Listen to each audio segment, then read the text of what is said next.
Hello, what's up my friends? What is going on? This is Martin for the 46 today with a tour review for you. Today we're having a look at the Mcfarlane Assassin's Creed figures Series 2. We're having a look at Connor Ratonhnhaké from Assassin's Creed 3, The Tyranny of King George Washington.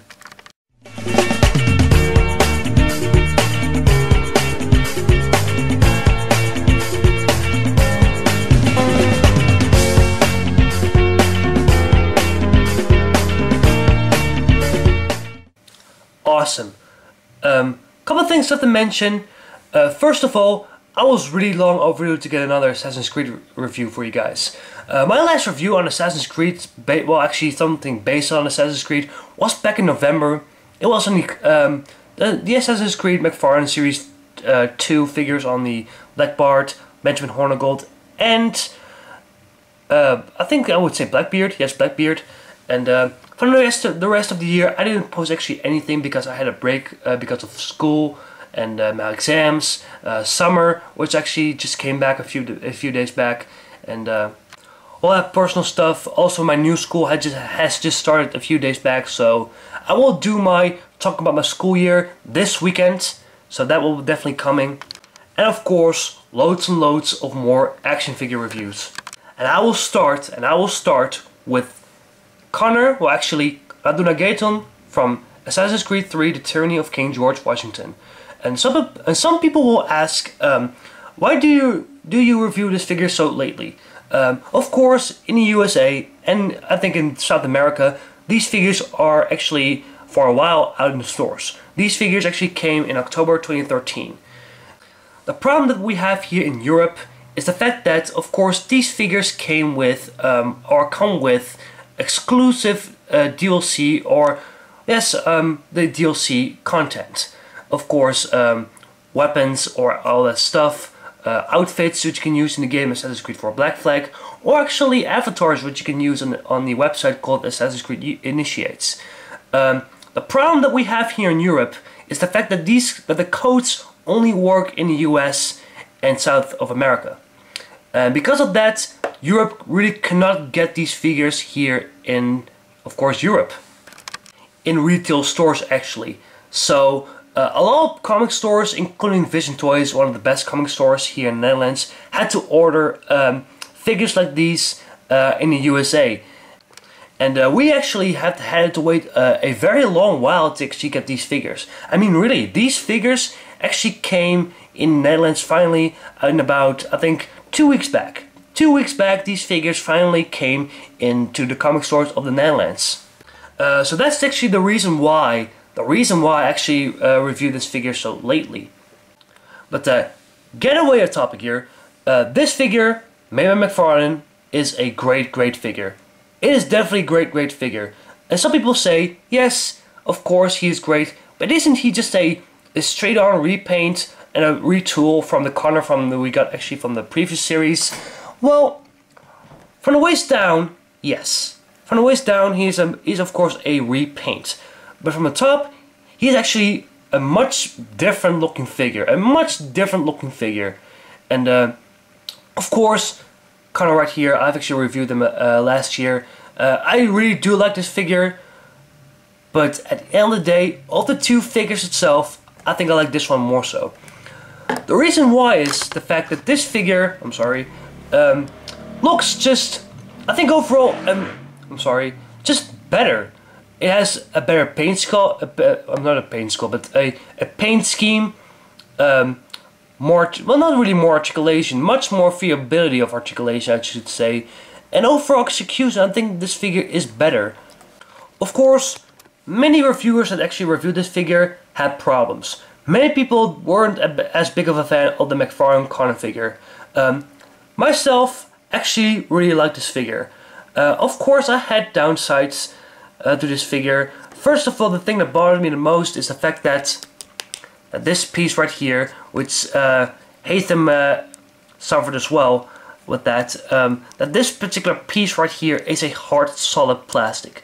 Because of that, you couldn't move the legs really not that much. It was really restricted and very limited. If you want to compare that at Ratonhnhaké, Ratonhnhaké doesn't have that problem at all.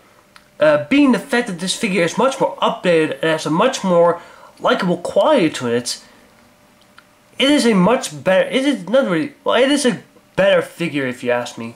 Let's have a look.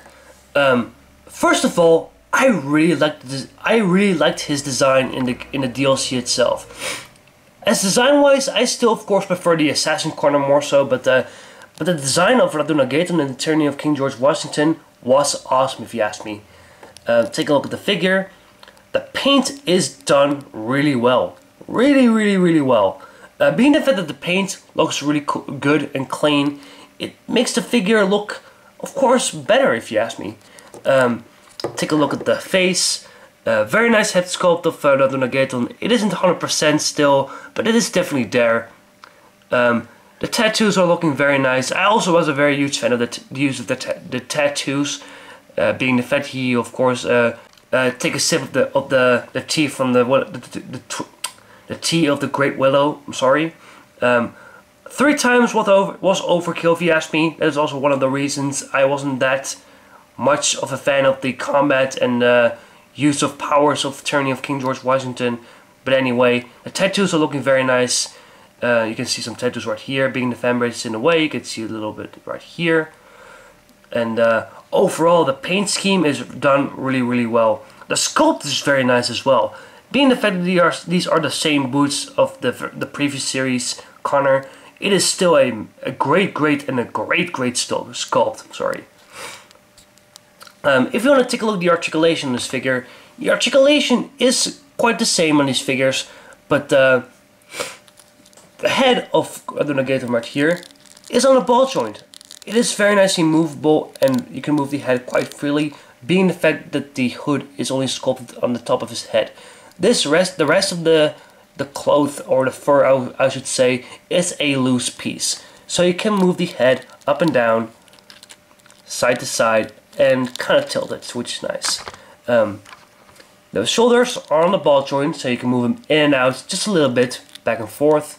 Rotate the forearm, you can bend the elbow, you can rotate the hand, you can bend the hand up and down. You can rotate the waist just a slight bit. The legs are the biggest plus for me. Being the fact that Mcfarlane decided to make this piece of cloth a rubbery plastic, you can move the legs much more free, much better. You can move them out to the sides very nicely, and very nicely I must say. You can move them back and forth, which is nice. You kind of rotate it if you want. You can rotate the leg as well. You can bend the knee. You can rotate the foot side to side via an ankle pivot, like so.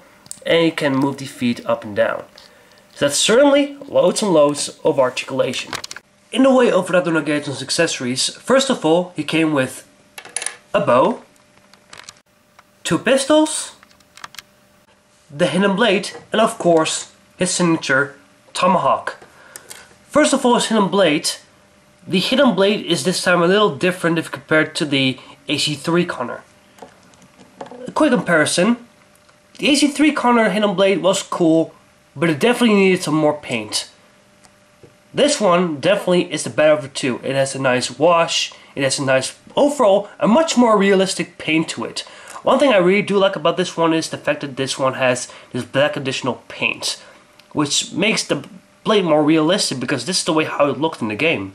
And of course the tomahawk. The tomahawk looks this time, well not this time, but in the Tyranny of King George Washington, a little more different than the assassin tomahawk, but still this tomahawk looks very deadly and very cool. Definitely great accessory. So here we have both figures next to each other. Of the two, I would definitely say this one is the superior out of the two, but I would say I recommend both these figures. And especially if you're an AC3 fan. But that was again a tour review from Margin 446, and I'll see you guys next time with another review. Later!